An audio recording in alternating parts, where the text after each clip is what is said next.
नमस्कार दोस्तों, business building community and knowledge के इस यूट्यूब चैनल पे एक बार फिर स्वागत है। पिछली बार स्टॉक मार्केट में ट्रेडिंग ऑप्शंस की सीरीज में हमने कैश मार्केट की बात की थी। आज हम डेरिवेटिव सेगमेंट की बात करेंगे। डेरिवेटिव सेगमेंट भी कैश मार्केट की तरह ही स्टॉक मार्केट का एक सबसे अहम कंपोनेंट है, एक अहम भाग है।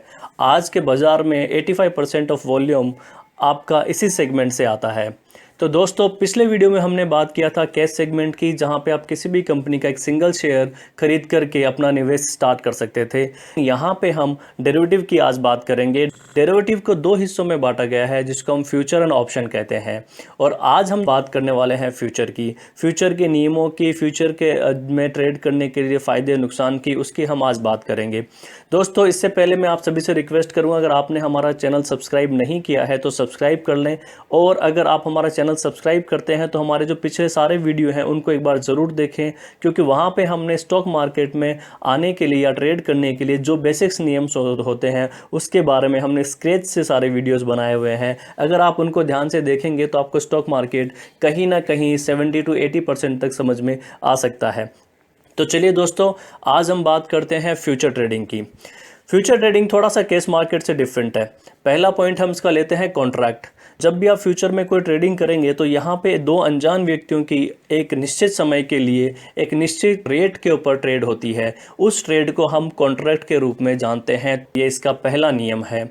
दूसरा है इसका नियम लॉट, जहाँ पे आप कैश मार्केट में एक सिंगल शेयर से शुरुआत कर सकते थे, लेकिन यहाँ पे आपको मिनिमम एक लॉट साइज होगा उस कंपनी का जिसका आपको शेयर परचेज या सेल करना है। तो जैसे एग्जांपल लेता हूँ, अगर आपको स्टेट बैंक ऑफ इंडिया का शेयर यहाँ पे फ्यूचर में ट्रेड करना है तो यहाँ पे मिनिमम SBI का लॉट साइज है 3000 शेयर। तो आपको मिनिमम 3000 शेयर से यहाँ पे शुरुआत करनी पड़ेगी। अगर आपको मान लीजिए टाटा कंसल्टेंसी का शेयर लेने हैं तो यहाँ पे आपको मिनिमम टाटा कंसल्टेंसी के 250 शेयर का एक क्लस्टर है, यानी 250 शेयर का लॉट है, वो उससे ही आपको शुरुआत करनी पड़ेगी। तो ये कैश मार्केट से इसी तरह से थोड़ा सा भिन्न है कि अगर आप यहाँ पे आएंगे तो आप सिंगल शेयर नहीं ले सकते, आपको मिनिमम एक लॉट लेना पड़ेगा। लॉट साइज़ आपको एक्सचेंज से डायरेक्ट मिल जाती है। जब भी आप ट्रेड करेंगे तो आपकी स्क्रीन पे उसकी लॉट साइज़ अवेलेबल होती है, तो उसमें आपको ज़्यादा दिमाग लगाने की ज़रूरत नहीं पड़ती है। अब हम बात करते हैं मार्जिन की। पिछले कैश वीडियो में हमने आपको बताया था कि स्टॉक मार्केट में कुछ ऐसे इंस्ट्रूमेंट हैं जहां पे आप कम पैसा देकर के भी ज़्यादा संख्या में शेयर खरीद सकते हैं। जी हाँ दोस्तों, उस टाइम हम डेरिवेटिव के बारे में ही बोल रहे थे। यहाँ पे फ्यूचर में इसका तीसरा जो अहम नियम है वो है मार्जिन। हम एग्जाम्पल ले लेते हैं, जैसे अगर आपको SBI के लॉट में काम करना है तो SBI का लॉट 3000 शेयर का है। अगर आप कैश मार्केट में SBI का शेयर लेते तो आपको उसकी जो मार्केट रेट है उसके हिसाब से 3000 शेयर्स का आपको प्राइस देना पड़ता। यहाँ पे मैं एग्जांपल ले लेता हूँ कि अगर SBI की रेट 150 रुपीज़ है, इट्स एग्जांपल कि 150 रुपये की SBI की मार्केट रेट चल रही है, उसका लॉट साइज 3000 का है, तो आपको कैश मार्केट में 4,50,000 रुपये देने पड़ते, तब आप 3000 शेयर को खरीद सकते थे।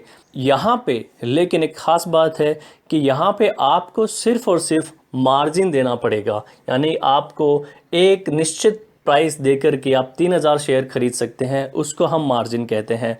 मार्जिन एक्सचेंज डिसाइड करता है। इसका बेसिक फार्मूला मैं बता रहा हूँ। एक्सचेंज के हिसाब से जितना भी SBI में डे की जो वॉलेटिलिटी होगी, यानी दिन के अंदर इसमें जितना उतार चढ़ाव आ सकता है ऊपर की तरफ या नीचे की तरफ, उसको मद्देनज़र रखते हुए ही एक्सचेंज इसका मार्जिन डिसाइड करती है। मैं एग्जांपल लेता हूँ, सपोज कीजिए अगर SBI का नीचे का सर्किट 10% का है, ऊपर का सर्किट 10% का है, तो इसकी दिन की वॉलेटिलिटी 10% की हो गई है, तो उसके अकॉर्डिंग बफर में कुछ भी अमाउंट रख करके एक्सचेंज इसका मार्जिन तय करता है। आपको वो ही मार्जिन पे करके आप 3000 शेयर का कॉन्ट्रैक्ट बाई कर सकते हैं।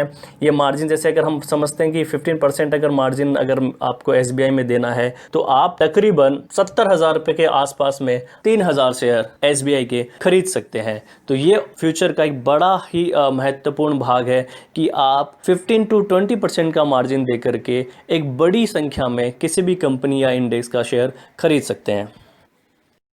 चौथा इसका नियम है टाइम होराइजन। तो ये बहुत बड़ा फैक्टर है, इसके बारे में आप ध्यान से समझिएगा। जैसे कैश मार्केट में अगर हमने कोई भी शेयर खरीद लिया तो उसको हमें बेचने का कोई भी लिमिटेशंस नहीं थी, हम आपको जिंदगी भर उम्र तक उसको रख सकते थे। लेकिन यहाँ पे फ्यूचर ट्रेडिंग में आप मैक्स टू मैक्स 3 मंथ्स तक की ही पोजीशन ले सकते हैं। जी हाँ दोस्तों, 3 मंथ्स को यहाँ पे ऐसे डिफाइन किया है, जैसे करंट मंथ आज हमारा जून का है, उसका नियर मंथ हमारा जुलाई है, उसका फार मंथ हमारा अगस्त है। तो आज के दिन में आप अगस्त तक ट्रेडिंग कर सकते हैं, यानी आप चाहें तो अगस्त का कॉन्ट्रैक्ट खरीद सकते हैं। तो आपके पास में यहाँ पे फ्यूचर में ट्रेड करने के लिए सिर्फ 3 महीने का ही मैक्स टू मैक्स टाइम मिलता है। तो ये इसका एक ड्रॉबैक है, लेकिन जहाँ पे इसके फ़ायदे हैं वहाँ पे ड्रॉबैक भी हैं। तो जब भी आप फ्यूचर में ट्रेड करेंगे आपको अपना टाइमिंग ध्यान रखना होगा कि आपने कौन से महीने का लॉट लेते हैं। 5वां नियम है इसका एक्सपायरी और कैरी फॉरवर्ड। दोस्तों जैसे मैंने आपको बताया, टाइम होराइजन में आप 3 महीने तक का ही कॉन्ट्रैक्ट आप ले सकते हैं। यहाँ पे हर एक कॉन्ट्रैक्ट हर महीने की लास्ट थर्सडे को एक्सपायर होता है। जी हाँ दोस्तों, अगर आपने जून महीने का किसी भी स्टॉक का या किसी भी इंडेक्स का आपने कॉन्ट्रैक्ट ख़रीदा है तो वो महीने के आखिरी गुरुवार को ऑटोमेटिकली एक्सपायर हो जाएगा। अब आपको यहाँ पे कैरी फॉरवर्ड करना है अगर अपनी पोजीशन को, तो आपको जून महीने का बेचना पड़ेगा और जुलाई अगस्त सितंबर का आपके लिए खुल जाएगा। तो आपको उस सेगमेंट में परचेज करना पड़ेगा। यहाँ पे ऑटो फॉरवर्ड नहीं होता है, यहाँ पे आपको एग्जिस्टिंग कॉन्ट्रैक्ट को बेचना पड़ेगा और नए कॉन्ट्रैक्ट को आपको खरीदना पड़ेगा। तो यहाँ पे किसी भी कॉन्ट्रैक्ट की एक्सपायरी हर महीने के लास्ट गुरुवार को होती है। यहाँ पे एक और मैं चीज़ ऐड कर दूँ, आपको इंडेक्स के अंदर वीकली ट्रेड का भी एक्सचेंज ऑफर दिया हुआ है कि वहाँ पे आप वीकली ट्रेड कर सकते हैं। तो वीकली ट्रेड में फ्राइडे को ये कॉन्ट्रैक्ट शुरू होता है और नेक्स्ट थर्सडे को ये कॉन्ट्रैक्ट ख़त्म हो जाता है। तो इसको हम वीकली ट्रेड भी कहते हैं, जो कि इंडेक्स में अवेलेबल है। छठा इसका है इंडेक्स ट्रेडिंग। जी हाँ दोस्तों, मैं अभी प्रीवियस जो बात कर रहा था इंडेक्स ट्रेडिंग कर रहा था। तो जैसे कैश मार्केट में आप सिर्फ किसी कंपनी में ट्रेड कर सकते थे, लेकिन फ्यूचर में आप इंडेक्स को भी ट्रेड कर सकते हैं। इंडेक्स का मतलब ये हो गया कि जैसे हमारा नेशनल स्टॉक एक्सचेंज है, उसका इंडेक्स निफ्टी है, तो आप निफ्टी 50 में भी ट्रेड कर सकते हैं। ये भी एक स्क्रिप्ट की तरह यहाँ पे काम आती है। यहाँ पे निफ्टी है, यहाँ पे बैंक निफ्टी है, बैंक के क्लस्टर को बैंक निफ्टी कहते हैं। आईटी कंपनियां हैं, जहाँ पे सॉफ्टवेयर कंपनियां हैं, उनके क्लस्टर को भी एक इंडेक्स बनाया है जिसको हम आईटी इंडेक्स कहते हैं। इंडेक्स में ट्रेड करने के लिए आपके लिए वीकली ऑप्शंस हैं और मंथली ऑप्शन तो मैंने आपको टाइम होराइजन में बताई है। तो ये एक फ्यूचर का एक बहुत खास कंपोनेंट है कि आप स्क्रिप्ट के अलावा इंडेक्स में भी ट्रेड कर सकते हैं। इंडेक्स में ट्रेड करना, उसको समझना, उसको ट्रैक करना ज़्यादा आसान होता है किसी भी कंपनी के कंपैरिजन में। अगला हमारा फ्यूचर का कंपोनेंट है हेज। दोस्तों बेसिकली फ्यूचर का जो इंट्रोड्यूस हुआ था वो कैश कंपोनेंट यानी कैश पोजीशन के सामने अपनी पोजीशन को हेज करने के लिए हुआ था। हेज का मतलब होता है आप अपने लाभ या नुकसान को सीमित कर सकते हो, उसको हम हेज कहते हैं। एग्जाम्पल के तौर पे ये लेता हूँ, यूँ समझिए आपके पास में किसी भी कंपनी का 1000 शेयर पड़े हुए हैं और वो फ्यूचर में भी लिस्टेड है। फ्यूचर में समझिए उसका लॉट 500 शेयर का है। अभी आपको ऐसा लगता है कि करंट मार्केट प्राइस से ये स्टॉक ऊपर जा सकता है या ये स्टॉक नीचे जा सकता है। जो आपकी प्रेडिक्शन, आपको लगता है स्टॉक ऊपर जा सकता है, लेकिन आपको अपना शेयर बेचना नहीं है, तो आप फ्यूचर में उस कंपनी का कॉन्ट्रैक्ट सेल कर सकते हैं। तो अगर आपने उसका जो कंडीशन में जो आपको समझ में आता है कि आपको 50% हेज करना है या 25% हेज करना है, उसके अकॉर्डिंग आप अपनी कैश मार्केट की पोजीशन को हेज कर सकते हैं, यानी उतना कंपोनेंट आप सेल कर सकते हैं। अगर वो आपकी प्रेडिक्शन के अकॉर्डिंग नीचे आता है तो आपको फ्यूचर में फ़ायदा होगा, अगर वो ऊपर भी चला जाता है तो आपके पास में ऑलरेडी डिलीवरी पड़ी हुई है, तो आपको वर्चुअली उसका फ़ायदा हो रहा है। तो बेसिकली ये हेज के लिए बनाया हुआ इंस्ट्रूमेंट था और जितने भी बड़े लोग हैं वो इसको बहुत अच्छे तरीके से इस्तेमाल करते हैं। 8वां इसका पॉइंट है M2M। इसको आपको बड़ा ध्यान से समझना पड़ेगा। इसको हम मार्क टू मार्क कहते हैं, mark to mark loss of profit एक दिन के अंदर। जी हाँ दोस्तों, जैसे हमने आपको तीसरा नियम बताया था मार्जिन, यानी कि आप कम पैसे में यानी कुछ परसेंट 10-15% दे करके 100% के स्टॉक को खरीद सकते थे, यहाँ पे उसको मार्जिन कहते हैं। अगर यूँ समझिए, मैं आपको एक एग्जाम्पल में समझाता हूँ। आपने SBI का लॉट खरीदा, SBI की करंट रेट यूँ समझिए आप मान लीजिए एग्जाम्पल के तौर पर 150 रुपीज़ रुपीज़ है। आज के दिन में अगर ये SBI 10% गिर गया, यूँ समझे 10% भाव नीचे आ गया, तो आपको डायरेक्टली 15 रुपए का नुकसान हो रहा है पर लोट। अब आप 15 रुपए को 3000 से आप अगर मल्टीप्लाई करेंगे तो आपको 45,000 का आज के दिन में नुकसान हो रहा है। तो मार्जिन में एक्सचेंज ये कहता है कि आपको लिमिट तो आपको 4 टाइम्स 5 टाइम्स एक्सटेंडेड मिल जाएगी, लेकिन आपको जो मार्जिन मनी है उसको ऑलवेज मेंटेन करना पड़ेगा। तो जैसे ही दिन खत्म होगा आपको यहाँ पे आपके मार्जिन में से 45,000 रुपीज़ घट जाएंगे, तो वो आपको 45,000 रुपीज़ अपने ब्रोकर को वापस जमा कराने पड़ेंगे, जिससे आपका मार्जिन मेंटेन रहे, तभी आप उसमें नेक्स्ट डे ट्रेड कर सकते हैं। अब हम इसका उल्टा पार्ट लेते हैं। अगर यही जो नीचे घटा 10%, अगर ये ऊपर की तरफ बढ़ जाता, मान लीजिए 10% ऊपर बढ़ता तो 15 रुपये का आपको गेन मिलता, तो 15 रुपये मल्टीप्लाई बाय 3000 शेयर्स आपको 45,000 रुपये का प्रॉफिट भी होता।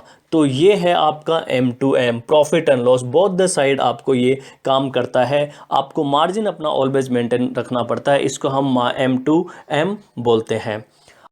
अब हम बात करते हैं इसके 9वें सेगमेंट की। 9वां सेगमेंट है हाई रिस्क हाई रिटर्न। जी हाँ दोस्तों, फ्यूचर में ट्रेडिंग करना एक हाई रिस्क और हाई रिटर्न का एक कंपोनेंट है, इंस्ट्रूमेंट है। अगर आप परसेंटेज वाइज गिनेंगे तो 15 to 20% का आपको return in a day meal रहा है, और अगर इसका उल्टा होता है, अगर मान लीजिए वो नीचे आ गया, तो आपको इसका नुकसान भी उतने ही परसेंटेज में, उतने ही रेशो में होगा। इसीलिए ये हाई रिस्क और हाई रिटर्न का मार्केट है। तो जो लोग नए हैं, जो इसमें ट्रेड करना चाहते हैं, उनसे हमारा रिक्वेस्ट है, फ्यूचर को आप अवॉइड कीजिए। जब तक आपके पास में स्टॉक का पोर्टफोलियो नहीं बन जाता है, तब तक आप इस मार्केट में ना आए। ये हाई रिस्क हाई रिटर्न का मार्केट है। अब हम बात करते हैं 10वां इसका नियम हमने बनाया है शॉर्ट सेल।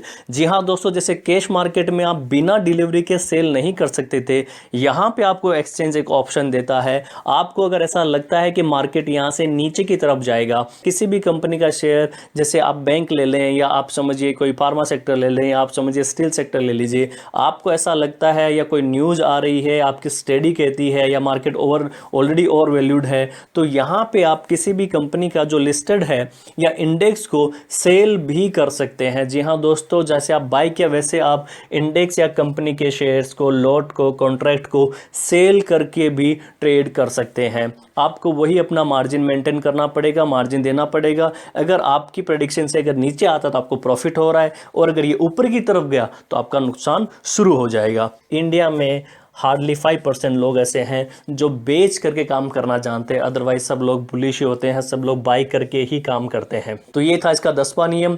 अभी हम बात करते हैं 11वें नियम की। 11वां नियम ये है, ये थोड़ा सा कैश मार्केट पे वेरी करता है, क्योंकि कैश मार्केट में जब भी आप कोई शेयर खरीदते हैं तो आपको उस शेयर्स के 17 तरह के बेनिफिट मिलते थे, लेकिन यहाँ पे कोई डिलीवरी नहीं है, ये कॉन्ट्रैक्ट के रूप में काम करता है। नंबर्स आपके बड़े होते हैं, लेकिन यहाँ पे आपको डिलीवरी ना होने की वजह से ना आपको डिविडेंड मिलेगा, ना आपको बोनस मिलेगा, ना आपको राइट इश्यू का फ़ायदा मिलेगा, ना स्प्लिट का मिलेगा। यानी कि मोटा मोटा मैं ये कहूँ कि कैश सेगमेंट के जो बेनिफिट्स होते हैं वो आपको कुछ भी यहाँ पे नहीं मिलते हैं। तो ये आपका एक माइनस पॉइंट मैं कह सकता हूँ फ्यूचर ट्रेडिंग का, कि आपको कैश सेगमेंट के कोई भी बेनिफिट नहीं मिलेंगे। तो दोस्तों, आज हमने 11 पॉइंट्स में फ्यूचर ट्रेडिंग को समझाने की कोशिश की है। अगर आपको किसी भी पॉइंट के बारे में अगर कोई भी डाउट हो, अगर नहीं समझ में आया हो, तो आप हमारे कमेंट बॉक्स में बिना किसी हिचक के किसी भी तरह का सवाल हमसे कर सकते हैं। आप जितना हमें लिखेंगे उतना ही हम रिसर्च करके, उतना ही हम अच्छे तरीके से आपके लिए इन्फॉर्मेशन लेके आएंगे। अगर आपको अच्छा लगा तो शेयर करें, इसको हमारे चैनल को सब्सक्राइब करें। Thank you so much, take care.